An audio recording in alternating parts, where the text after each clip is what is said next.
प्रणाम दोस्तों, मैं आरोही आप सभी का दिल से स्वागत करती हूँ। उम्मीद करती हूँ आप सभी सेफ हैं, पॉजिटिव हैं, अपना इनर वर्क सभी अच्छे से कर रहे हैं। डिवाइन फेमिनाइन आपके लिए कुछ current energy plus channel message है। अगर मैं आपकी करंट एनर्जी की बात करूँ, यानी कि आज के दिन की मैं बात करूँ, तो आज थोड़ा सा आप कुछ ऐसी एनर्जी में हैं जैसे कि जो मैरिड यानी कि जिनके डीएम मैरिड हैं या वो खुद मैरिड हैं, ये उनके लिए है। पहले जो मैं मैसेज दे रही हूँ इन डिवाइन फेमिनाइन के लिए जो ऑलरेडी जो रिलेशन में है, यानी कि आपके पार्टनर या आप दोनों में से कोई एक रिलेशनशिप में है, यानी कि कर्मा के साथ डील कर रहे हैं। तो कहीं ना कहीं वो अब आप अपने मन में ये थॉट आ रहे हैं कि मैं जो कर रही हूँ वो सही कर रही हूँ क्या, मैं कहीं किसी का कुछ मेरी वजह से कुछ गलत तो नहीं हो रहा। मतलब बेवजह आपके मन में ये थॉट चल रहे हैं कि आपको ये भी फील हो रहा है कि मतलब मैं कहीं कर्मा ना बना लूँ, कहीं कर्मा और क्रिएट ना कर लूँ।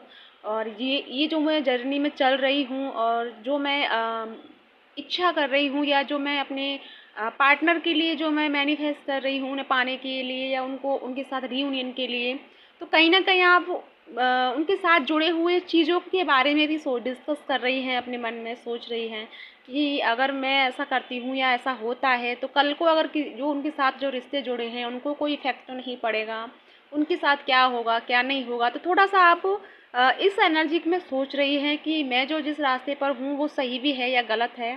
तो थोड़ा सा आप यूनिवर्स से क्लियरिटी चाह रही हैं। तो बिल्कुल ना डरें, आगे बढ़ती रहें, क्लियरिटी आपको मिलती रहेगी। और ख़ासकर जो मुझे मैसेज मिला है चैनल, वो यही है कि आपको सिर्फ़ और सिर्फ रोशनी पे ध्यान देना है और नेगेटिव एनर्जी को बिल्कुल भी अपने माइंड से या अपने दिलो दिमाग से दूर रखना है। क्योंकि जो चीज़ होनी है वो नियति आपको करके ही रहेगी आपके साथ। फिर उसके साथ आस-पास बाजू में क्या होता है कोई पता नहीं, किसी के साथ क्या होगा क्या नहीं। लेकिन आपको सिर्फ़ और सिर्फ अच्छाई और नेक रास्ते पर चलना है। जो आपका है वो तुमको मिलेगा और सिर्फ रोशनी पर फोकस करना है, नेगेटिव थॉट से दूर रहना है।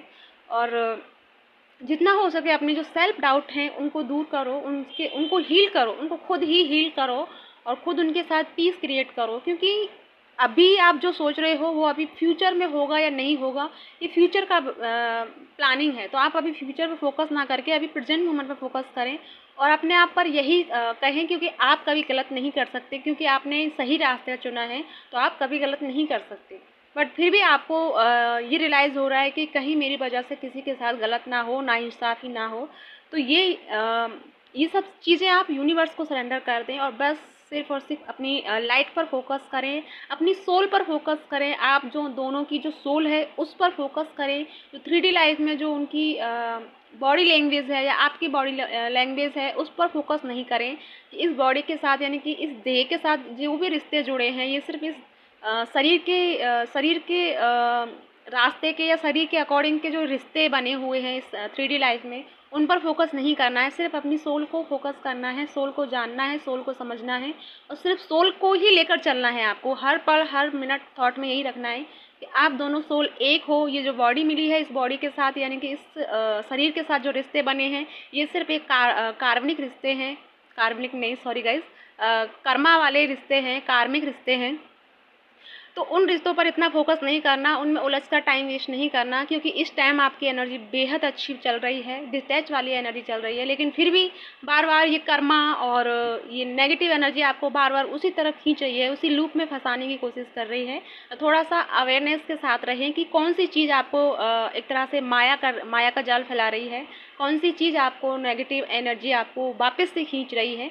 थोड़ा सा ये रियलाइज़ करें, क्योंकि आप इस टाइम बहुत पावरफुल एनर्जी में है, बहुत डिटैच की एनर्जी में है, सेल्फ को यानी खुद को जानने वाली एनर्जी में है। तो कुछ चीज़ें ऐसी हैं जो पीछे से आपको खींचने की कोशिश करेंगी, कुछ नेगेटिव थॉट होंगे, कुछ पास्ट के अगर आपने पास्ट को भी हील कर लिया है तो आप प्रेजेंट का या फ्यूचर के बारे में सोचकर परेशान होंगे। कुछ ना कुछ माइंड में ऐसा चलता ही रहेगा जिसकी वजह से आप थोड़ा सा लो वाइब्रेशन में जाने की कोशिश करोगे। लेकिन इसमें बाहर निकलने के लिए यही है कि टोटल आपको यही सरेंडर करना है कि आप एक सोल हो और जिसके साथ आपका कनेक्शन है वो भी एक सोल है। और आप दोनों एक सोल लेवल पर, यानी कि थ्री डी लाइफ छोड़ करके एक 5D लेवल पर आप एक सोल की कंडीशन पर फोकस हैं। आप दोनों, आप और आपकी सोल यानी काउंटर पार्ट दोनों एक ही बिंदु पर हैं ना तुम उससे दूर हो, ना वो तुमसे दूर है, ना तुम आगे हो, ना वो पीछे है, सिर्फ़ और सिर्फ़ तुम दोनों एक ही बिंदु पर हो। लेकिन जो ये सब चल रहा है, ये सब तुमको फ़ेस करना पड़ेगा क्योंकि आपके कर्मा हैं, जो आप लेकर आए हो। एक बात और मैं कहना चाहूँगी, जो अपनी फैमिली से ट्रिगर हो रहे हैं, आप अपनी फैमिली से परेशान हो रहे हैं, फैमिली आपको बहुत ज़्यादा ट्रिगर कर रही है, तो थोड़ा-सा एक बात ये सोच लेना, या ये मैं आपको बताना चाहती हूँ जो रियलिटी है, वो ये कि आपकी सोल आने से पहले, आपकी सोल यानी कि इस धरती पर आने से पहले उन्होंने पहले ही अपना परिवार, अपने रिश्ते, अपने नाते, जन्म तारीख सब कुछ तय कर लिया था। क्योंकि सोल ही एक सब कुछ निर्धारित करती है, जन्म समय, वक्त, जब हमें कहाँ जन्म लेना है, कहाँ लेना है, किसके साथ लेना है और किन रिश्तों में जाना है। तो ये सब आपकी सोल का एक तरह से निर्णय था, या एक तरह से उनका खुद का डिसीजन था, इसलिए आप इस जगह हो। लेकिन इसके साथ अब आप भूल रहे हो क्योंकि सोल की चीज़ें आपको जल्दी से याद नहीं आ रही हैं। वो क्यों? क्योंकि तुम अभी 3D लाइफ में बहुत ज़्यादा उलझ चुके हो। तो 3D लाइफ से कनेक्शन अभी ख़त्म चल रहा है आपका, यानी डिटैच चल रहे हो। तो ये सेल्फ रियलाइज़ करो, क्योंकि सोल आपके यहाँ आई है, इन लोगों के साथ आपका कर्मा था और ये सोल का ही डिसीजन था इन लोगों के साथ में आना, इन लोगों के साथ कनेक्शन बनाना, इन लोगों को खुद के साथ साथ इनको भी हील करना। तो इन सभी के रिश्तों के साथ पीस बनाओ, भले ही वो कुछ भी करें, कुछ भी ना करें, बिल्कुल लेट गो कर दो, या फिर अपने माइंड से बिल्कुल लेट गो कर दो। उनके साथ तो आपको रहना पड़ेगा क्योंकि ये आपकी सोल का डिसीजन था। सोल ने ही आपको ये सारी चीज़ें सेलेक्ट की थी अपने लिए, ऐसा माहौल, कंडीशन सब कुछ सोल ने ही सेलेक्ट किया था। तो फिर भी आप अगर इनके साथ एडजस्ट नहीं हो पा रहे हैं, थोड़ा-सा आपको ट्रिगर मिल रहा है, तो आप उनके साथ पीस क्रिएट करें, सब कुछ भूल जाएँ, सिर्फ ये सोचें कि आप एक कर्मा में हो, आपको सब कुछ डील करना है और पीस के साथ करना है। क्योंकि गुस्से में करोगे, झगड़े में करोगे तो वापस से फिर आप उन्हीं के साथ कनेक्शन क्रिएट करोगे, यानी कि अपना कर्मा का अकाउंट बढ़ाओगे। इससे अच्छा है उनके साथ पीस क्रिएट करो। जो आपके साथ कह रहा है, वो कर रहा है, वो उसका कर्मा है। आप किसी के साथ कुछ नहीं करें और कुछ नहीं बोलें। दूसरा गाइस, मैं एक अपना विज़न शेयर करना चाहूँगी जो आज मुझे मॉर्निंग में करीब 4 यानी ट्रिपल 4 पर ये मुझे दिखा था और इसी टाइम मेरी आंखें खुली थी, जिस टाइम मैं इस ड्रीम को देख रही थी। तो ये ड्रीम मैं इसलिए शेयर कर रही हूँ कि शायद कुछ क्लियरिटी जो आपको समझ में आ जाए, या कुछ आपके लिए हो। मुझे नहीं पता ये किसके लिए है, लेकिन मैं भी चाहती हूँ कि जब भी आप मेरा ये ड्रीम सुनो, तो उसको सुनने के बाद जो आपका फर्स्ट थॉट आता है, तो प्लीज़ उसे शेयर कीजिएगा, उसे बताइएगा। कुछ चीज़ें मेरे लिए भी क्लियरिटी मिल जाएगी, क्योंकि मुझे क्लियरिटी तो मिल रही है, लेकिन मैं खुद के लिए थोड़ा-सा कन्फ्यूज़ हो जाती हूँ, क्योंकि ये सोचकर कि कहीं मैं अपने लिए कुछ ज़्यादा तो नहीं सोच रही। तो वो वाली फीलिंग आती है कि कैसे बताऊँ? खुद को लेकर ये होता है कि कहीं मैं अपने आप के लिए कुछ ज़्यादा नहीं सोच रही हूँ, वो ईगो वाला या फिर कुछ ऐसा। तो थोड़ा-सा मैं इस एनर्जी में थी, इसलिए मैं ज़्यादा नहीं सोचा इसके बारे में, डिकोड नहीं किया। लेकिन मैं शेयर ज़रूर करूँगी आप सभी के सामने कि आपको अगर कुछ फर्स्ट बार में इसे सुनने के बाद थॉट आए, उसे ज़रूर मुझे शेयर कीजिएगा। तो मेरा ड्रीम ये था कि एक पर्सन था, कौन था नहीं पता, और ये पर्सन मुझे बहुत टाइम से दिखता है और नहीं जानती कौन है, क्या, कहाँ है।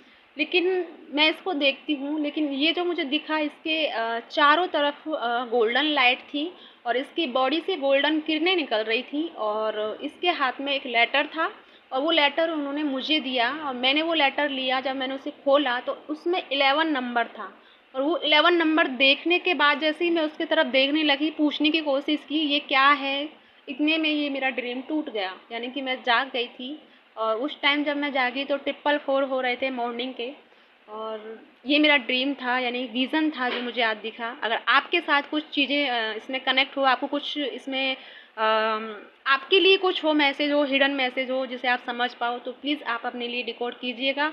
और इसको सुनने के बाद जो भी आपके मन में फर्स्ट थॉट आया, वो मुझे ज़रूर शेयर कीजिएगा। और इसी के साथ मैं चलती हूँ। ओम नमः शिवाय।